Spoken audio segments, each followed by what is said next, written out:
Melania steps out of presidential limo at English Palace, instantly becomes a queen. This week President Donald Trump began his first overseas trip to England as president. Although trip has been engulfed in controversy because the mainstream media has falsely been reporting of a cooling of relations between President Trump and English Prime Minister Theresa May.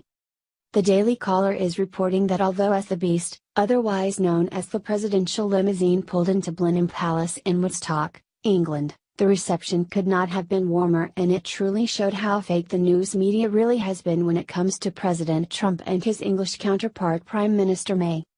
The President and Prime Minister warmly shook hands. But all eyes were on Melania, as usual. When First Lady Melania stepped out of the presidential limo, she looked just like a Disney princess from back in the day when Disney princesses were stunning. Trending, triple amputee hero has priceless response to demand for awarding Purple Heart medal to corrupt Peter Strzok. She wore a golden floral-length gown. According to the White House pool, Melania Trump was wearing a yellow floral-length dress in a chiffon-like fabric, with matching yellow shoes.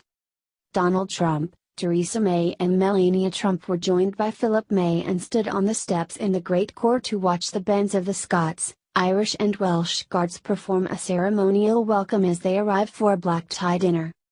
The President and First Lady will meet with the Queen of England Friday. First Lady of the United States Melania Trump is the wife of President Donald J. Trump and the mother of Barron Trump.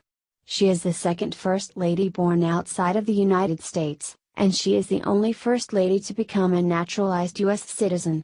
And like the First Ladies before her, Melania Trump will make her mark on history. Melania Trump was born on April 26, 1970 in Slovenia. At age 16, she began what would soon become a highly successful modeling career, appearing in many high-profile ad campaigns and working with some of the best photographers in the fashion industry. In 1996, Mrs. Trump moved to New York, and 10 years later, she proudly became a United States citizen. Mrs. Trump has always been an active member of her community. In 2005, she was honorary chairwoman for the Martha Graham Dance Company.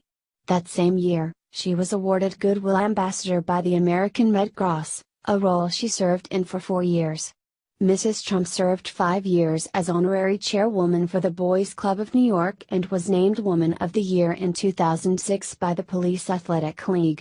Mrs. Trump has participated in National Love Our Children Day and National Child Abuse Prevention Month, ringing the closing bell at NASDAQ. In 2010, Mrs. Trump is the chairwoman for the American Heart Association, which raised $1.7 million for research. That same year she launched her own jewelry collection. While Melania Trump became a household name in modeling and a contributing member of her community, she is first and foremost a mother and wife, and in 2017, Melania Trump made the White House and Washington home for her family. In her role as First Lady, Mrs. Trump focuses her time on the many issues affecting children. An unwavering characteristic of the First Lady is her aptitude for showing love and compassion in all that she does. Mrs. Trump spends much of her time meeting with children who are patients at hospitals and care centers. Recently, she took Valentine's to the Children's Inn at the National Institutes of Health in Cincinnati Children's Hospital. Over the Easter holiday, she made a surprise visit to St. Mary's Medical Center in Palm Beach, Florida, bringing Easter baskets to the children. Following the devastating hurricanes last year, Mrs. Trump visited Texas to meet with families that suffered greatly under Hurricane Harvey. In the wake of 2 horrendous mass shootings, Mrs. Trump traveled with her husband to Las Vegas and Parkland to be with the victims and families in their times of need.